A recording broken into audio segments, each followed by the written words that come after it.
The High Council of the Zaxarian Empire made their first mistake at exactly 3:47 p.m. Earth time on a quiet Tuesday afternoon.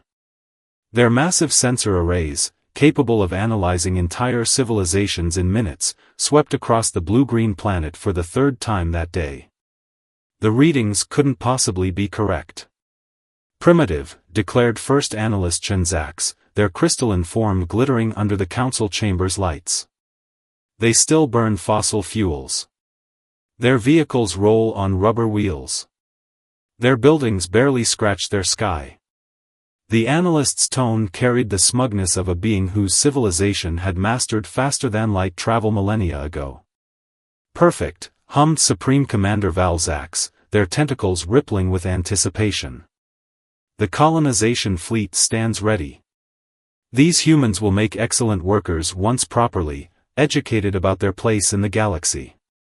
But junior analyst Pelzax, barely a century old and still learning their trade, noticed something odd in the data stream. Honored ones, there's an anomaly in the cultural analysis. Their entertainment media contains remarkably accurate predictions of advanced technology, including some we haven't yet mastered ourselves. The chamber filled with crystalline laughter. Fiction, young one, Zax chimed dismissively. Primitive species often imagine what they cannot achieve. It makes them feel better about their limitations. The colonization fleet emerged from hyperspace that evening, 100 ships strong, positioning themselves in a perfect geometric pattern above Earth's major population centers. They broadcast their message in every human language simultaneously. People of Earth, we are your new governors. Your primitive civilization will benefit greatly from our guidance. Resist, and we will demonstrate power beyond your comprehension. Submit, and we will be generous masters. The response came exactly 30 seconds later. Not from Earth's governments, not from its military bases, but from thousands of ordinary homes, schools, and small businesses. It wasn't transmitted through radio waves or any other electromagnetic spectrum the Zaxarians monitored. It arrived directly in their ship's central computers, bypassing every security measure they developed over 10,000 years of space travel. The message was simple, written in perfect Zaxarian script. Thank you for the kind offer. However, we've been monitoring your approach for the past 6 months and have some concerns about your teaching methods. Perhaps we should discuss a more equitable cultural exchange? We've taken the liberty of uploading some suggested revisions to your proposal, along with a small demonstration of our current technological capabilities. Please review at your convenience. In the silence that followed, junior analyst Pelzax noticed their superior's crystalline form had lost some of its luster. The humans, it seemed, had been doing some teaching of their own. The Zaxarian command center erupted into chaos. Supreme Commander Valzax's tentacles writhed in patterns that hadn't been seen since the Great Nebula War 3 centuries ago. The humans hadn't just responded, they'd completely bypassed the most sophisticated alien encryption ever developed. Impossible, Zax whispered, their crystalline form clouding with stress fractures. Their technology is primitive. We saw their cities. Their vehicles. Their power plants. Each word emerged more strained than the last. A gentle chime interrupted their crisis. On every screen in the command center, a video began playing. The feed showed an ordinary human kitchen, where an elderly woman sat at a small table, drinking from a steaming mug. "Hello, Zaxarian friends," she said, smiling warmly at the camera. "I'm just a retired computer science teacher, but I thought you might appreciate a small demonstration." She set down her mug and pulled out what looked like an ancient human smartphone. "You see this? 20-year-old technology, by our standards. But..." She tapped the screen once. Throughout the Zaxarian fleet, every ship's artificial gravity system recalibrated to Earth normal.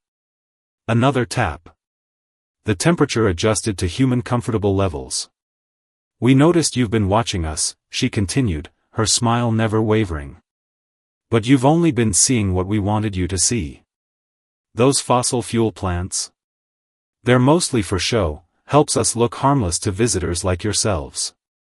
The real infrastructure is a bit more sophisticated. Supreme Commander Valzax's tentacles coiled tightly. Shut down all systems. Full quantum lockdown. Oh, that won't be necessary, the woman said, responding to the command they'd just given. We're not here to harm you. In fact, we'd love to learn from you. Your crystalline data storage technology is fascinating, though you might want to patch that quantum entanglement vulnerability in Sector 7. Junior Analyst Pelzax couldn't contain their curiosity. How long have humans been this advanced? The woman's eyes twinkled. Advanced is a relative term, young one. We learned long ago that true advancement isn't about showing off your technology. It's about knowing when not to show it. She took another sip from her mug. You see, Earth has had many visitors over the centuries. Some friendly, some not so friendly. We developed a simple solution: appear harmless. Keep the really interesting stuff hidden away. It's amazing how much you can accomplish when nobody sees you as a threat. The command center's screens filled with data, schematics for technology far beyond what the Zaxarians had imagined humans capable of creating. But more surprising than the technology was its elegant simplicity. Where Zaxarian designs required exotic materials and complex quantum mechanics, human solutions achieved similar results with remarkably straightforward methods. We call it garage engineering, the woman explained. Making incredible things with ordinary materials. When you can't rely on fancy alien metals and quantum crystals, you learn to be creative. Chenzaxa's form had begun to stabilize as fascination replaced fear. But why reveal this now? Why not continue hiding? The woman's expression grew serious. Because we believe you're better than this, better than invasion and colonization. Your species has achieved wonderful things. We've studied your art, your music, your philosophy. You're capable of so much more than conquest. She leaned forward, her eyes kind but firm. So here's our counterproposal: instead of conquest, let's try conversation. We'll show you how we build quantum computers in our garages, and you can teach us about crystalline data storage. What do you say? As the Zaxarian leadership stared at their screens, processing this complete reversal of their expectations, Junior Analyst Pelzax noticed something remarkable. The woman's primitive-looking smartphone wasn't connected to anything. No wires, no visible power source. Yet somehow, it was interfacing with technology that had taken their civilization millennia to develop. The humans, it seemed, had more lessons to teach than anyone had realized.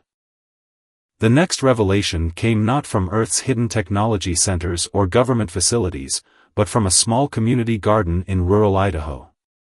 As the Zaxarian leadership watched through their ship sensors, trying to understand how they'd so completely misread human civilization, they witnessed something that challenged their fundamental understanding of advancement.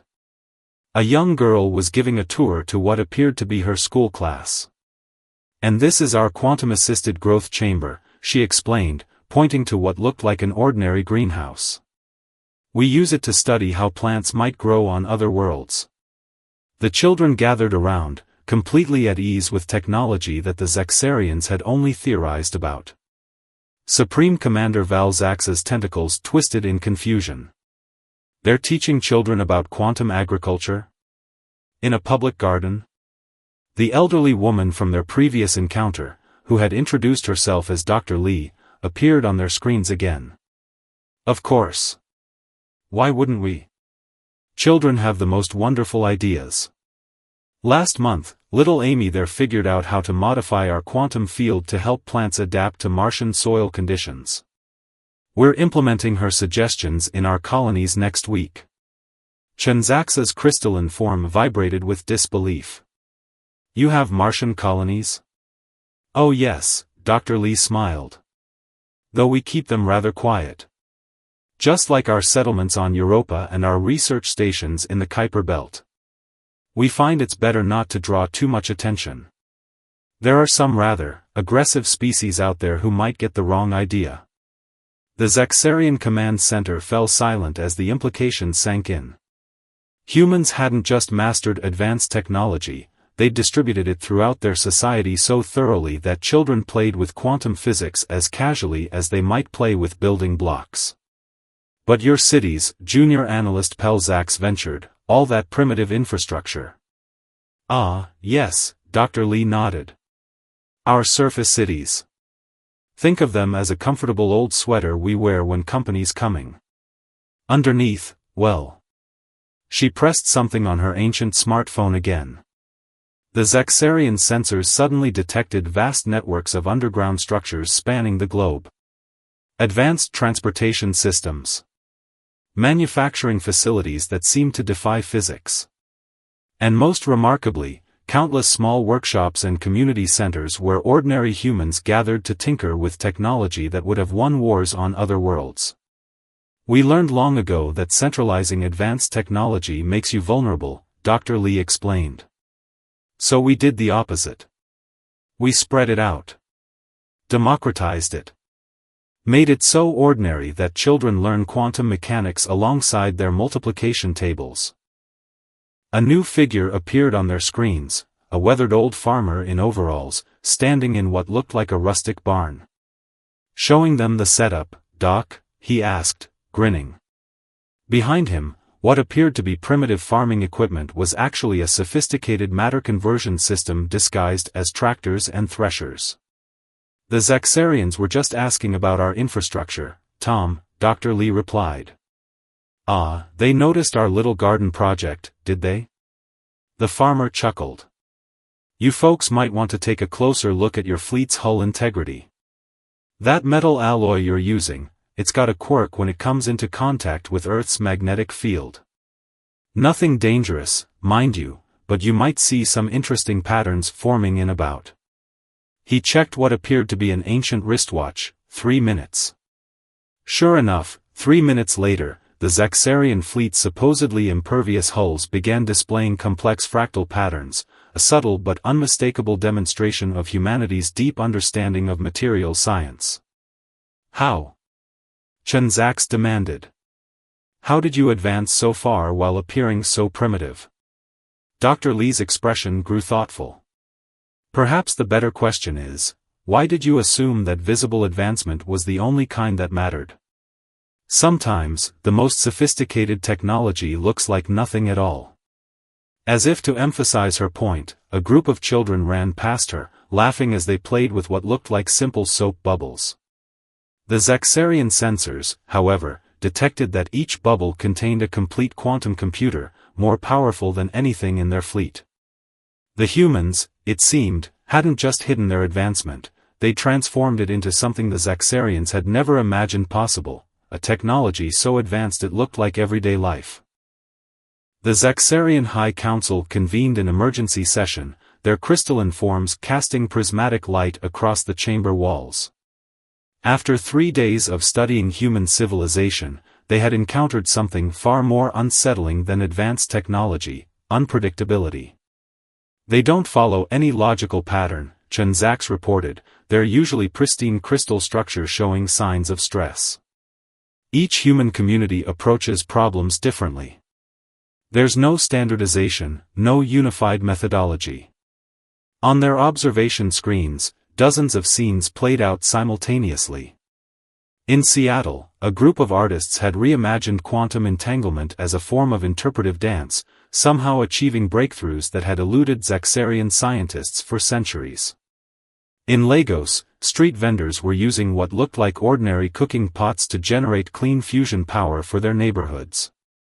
In rural China, elderly residents played board games that were actually solving complex astronomical calculations. It's chaos, Supreme Commander Val Zax declared, tentacles twitching. How can they advance without a unified direction? Without proper hierarchy? Dr. Lee's voice came through their systems again, though this time she was sitting in what appeared to be a busy coffee shop. That's exactly how we advance, she explained, stirring her tea. We call it diversity of thought. Every culture, every community, every individual brings their own perspective to the problems we face. As if to demonstrate, she gestured to the people around her. A teenager was debugging quantum code while sipping a smoothie. An elderly man was sketching what appeared to be blueprints for a zero-point energy device on a paper napkin. A young mother was explaining to her toddler how their toy blocks used principles of spatial manipulation that the Zaxarians had thought impossible. Junior analyst Pelzax, watching in fascination, noticed something remarkable. They're helping each other. Sharing ideas. But there's no central authority controlling the exchange. That's right, Dr. Lee smiled. We learned long ago that the best solutions often come from unexpected places. When everyone is free to approach problems in their own way, you get solutions no single methodology could produce. The screens shifted to show a community center in Brazil, where children were building what looked like a simple art project. But the Zaxarian sensors detected that the children were actually constructing a working model of a spacetime manipulation device, using only recycled materials and principles that somehow bypassed the need for exotic matter. But how do you maintain order? Valzax demanded. How do you prevent chaos? A new voice joined the conversation, a street musician who had been playing an ordinary-looking guitar outside the coffee shop. Who says we need to prevent chaos? He asked, his instrument strings vibrating with frequencies that were somehow stabilizing quantum fields across the city. Some of our best discoveries came from embracing the unexpected. The Zaxarian leadership watched in growing amazement as humans everywhere demonstrated this principle. A cooking class in Mexico City was teaching students about molecular gastronomy using techniques that could revolutionize matter synthesis. A knitting circle in New Zealand was creating patterns that encoded solutions to complex gravitational equations. Your species values uniformity, doesn't it? Dr. Lee asked gently.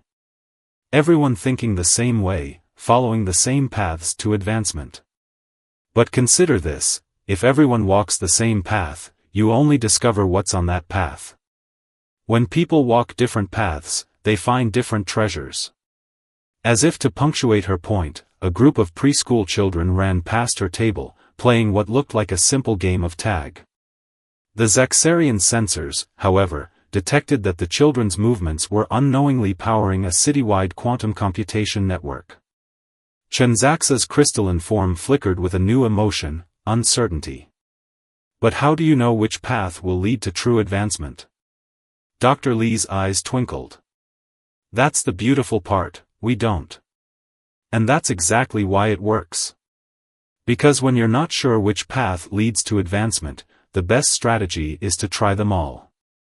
The Zaxarians were beginning to realize that they hadn't just underestimated human technology, they had fundamentally misunderstood the very nature of advancement itself.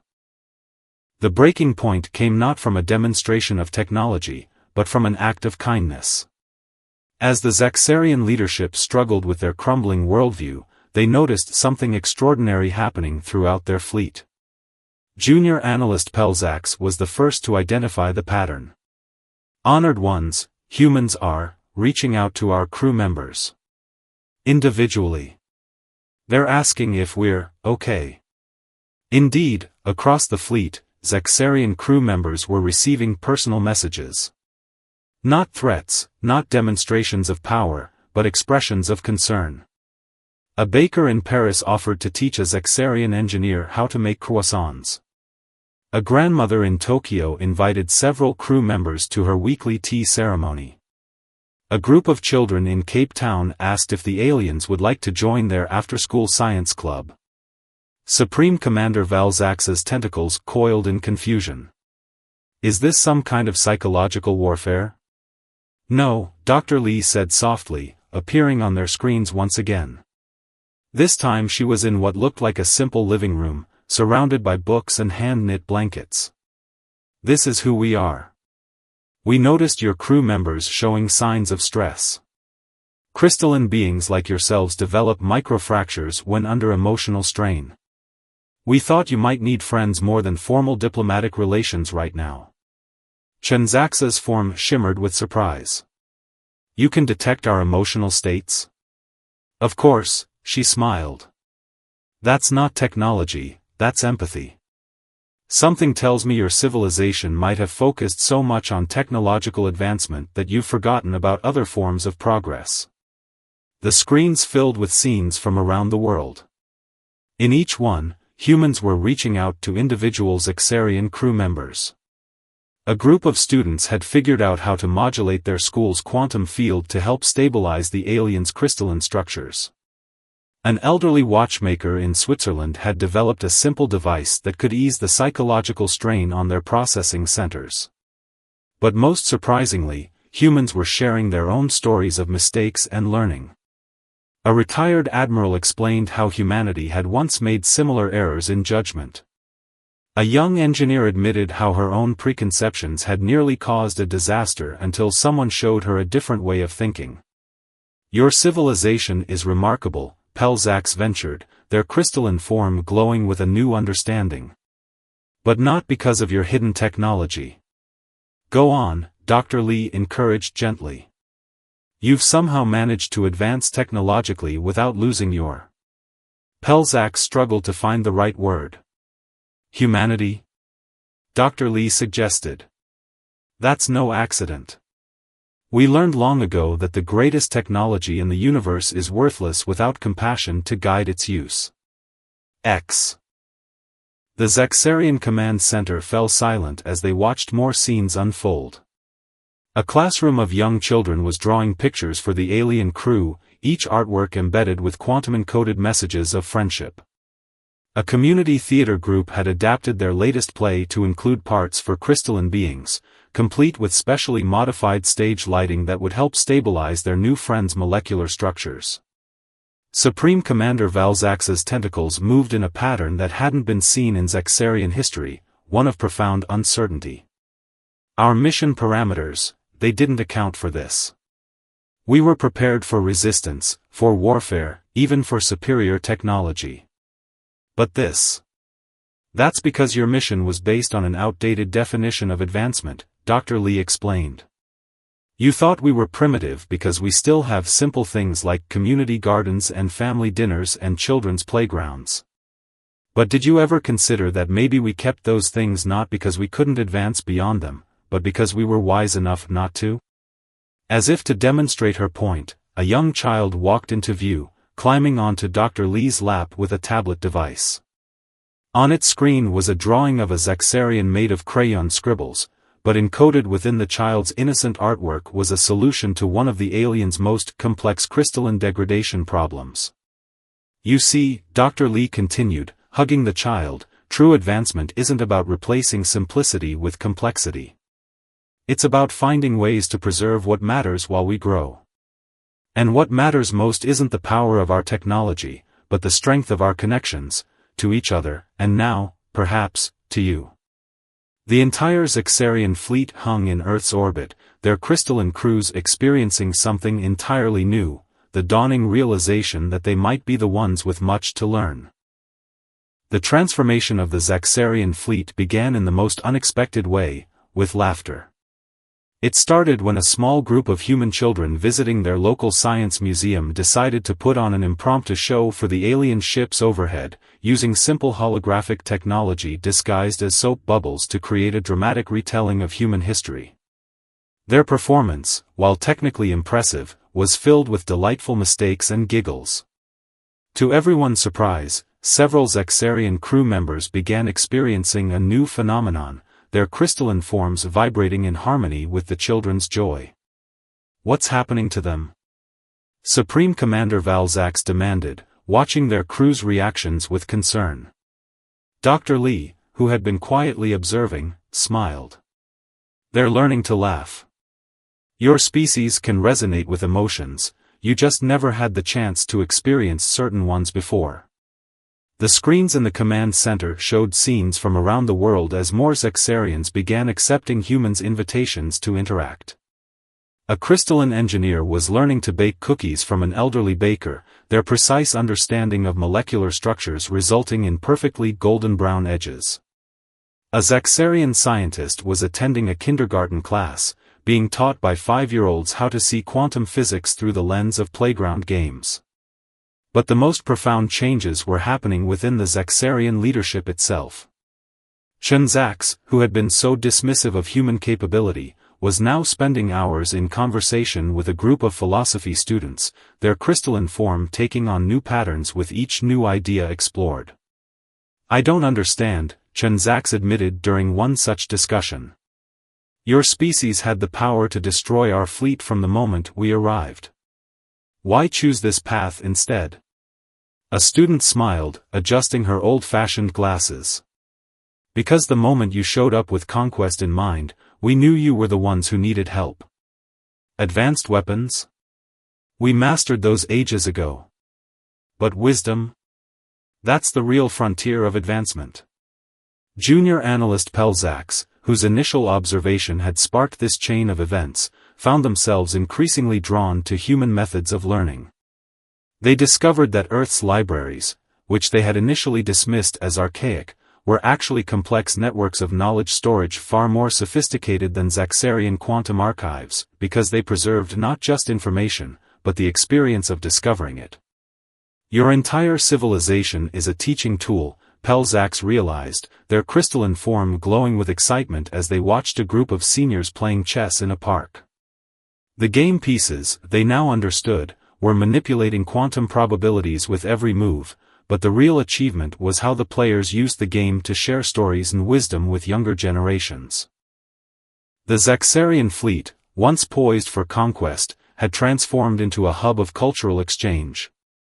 Their ships, designed for warfare, were being repurposed as spaces for learning. Humans shared their unique approach to technology, the art of hiding complexity within simplicity, while Zaxarians taught humans about the beautiful mathematics encoded in their crystalline forms. Dr. Lee watched this transformation from her garden, where she was teaching a group of Zaxarian youth how to grow earth flowers. "You see," she explained, helping a young alien adjust their energy field to better nurture a rosebud, "sometimes the most advanced technology isn't about power or control. Sometimes it's about learning to resonate with life itself." The rose bloomed, its petals containing patterns that matched the crystalline structure of the young alien who had helped grow it. It was a small thing, this flower, but it represented something revolutionary, the beginning of a new kind of advancement, one that merged the precision of Zaxarian science with the warmth of human wisdom. Supreme Commander Valzax, watching these exchanges unfold across their fleet, finally understood the true magnitude of their original mistake. They hadn't merely underestimated human technology, they had failed to recognize an entirely different form of advancement, one that couldn't be measured by the size of weapons or the power of engines, but by the capacity to grow, learn, and connect. As the sun set over Earth that evening, thousands of humans and Zaxarians gathered in parks, homes, and community centers across the globe, their differences bridged not by protocols or treaties, but by shared curiosity and genuine care. The invasion fleet had become a learning fleet, and the universe was about to witness the power of what two very different species could achieve when they chose to grow together rather than grow apart. 1 month after the Zaxarian fleet's arrival, the High Council gathered for an unprecedented public broadcast across both Earth and their home worlds. Their crystalline forms had changed, taking on complex new patterns that reflected their transformed understanding. Supreme Commander Valzax addressed the combined audience of humans and Zaxarians, their tentacles moving in the newly learned pattern of humility. "We came to Earth believing we had found a primitive world in need of our guidance. Instead, we discovered that we were the ones who needed to learn." The broadcast showed scenes from the past month, Zaxarian scientists working alongside human grandparents in community gardens, learning how quantum physics could be woven into the simple act of growing food. Crystalline engineers studying with human children, discovering how play could solve problems that pure logic couldn't crack. Alien archaeologists marveling at how humans had hidden advanced technology in plain sight, disguised as traditional practices passed down through generations. "Our greatest mistake," Chen Zax continued, their once rigid form now flowing with new frequencies, wasn't in underestimating human technology. It was in believing that advancement only moves in one direction, toward complexity and power. The humans showed us that true advancement often means finding your way back to simplicity, but carrying wisdom with you. Dr. Lee, sitting in her familiar kitchen, nodded as she watched the broadcast. Around her table sat a group of young Zaxarian students, learning to drink tea, not as a simple act of consuming liquid, but as a practice in mindfulness that somehow enhanced their crystalline neural networks. We discovered, Pelzax added, now promoted to senior analyst of human relations, that humans had mastered something far more impressive than technological advancement. They had learned how to advance without losing their humanity, how to grow more capable without growing less compassionate. The screens showed more images from around Earth, children's drawings that contained solutions to complex astronomical problems, family recipes that encoded revolutionary energy production methods, traditional dances that mapped quantum possibilities. Each demonstration of human advancement was wrapped in layers of culture, wisdom, and connection. But perhaps our most important lesson, Valzax continued, came from how humans treated us even after discovering our hostile intentions. Instead of responding with force, which we now know they could have easily done, they chose to teach us. To help us grow.